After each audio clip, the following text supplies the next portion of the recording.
రమా ఏంటి? ఒకసారి నీ ఫోన్ ఇవ్వవా? ఎందుకు మీ ఫోన్ ఉందిగా? నా ఫోన్ పని చేయట్లేదు, నీ ఫోనే పని చేస్తుంది. నావి డబ్బులు నావి, ఫోన్ నాది. ఎందుకు అరుస్తున్నావు? నావి ఆ డబ్బులు నావి. ఎక్కడి? నా ఫోన్ లో ఉంది కాబట్టి అవి నావే. అయితే సరే, ఒక గేమ్ ఆడదాం.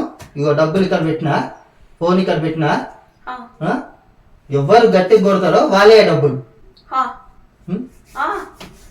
సరే, ఫస్ట్ నేను నిన్ను కొడతా. డబ్బులు నావి, ఫోన్ నాది. నేను ఫస్ట్ కొడతా. ఇప్పుడు నేను గట్టిగా తగిలిందా దెబ్బ? ఇగో నీ ఫోన్, నీ డబ్బులు నీయే. దండమ్మ నీ డబ్బులు.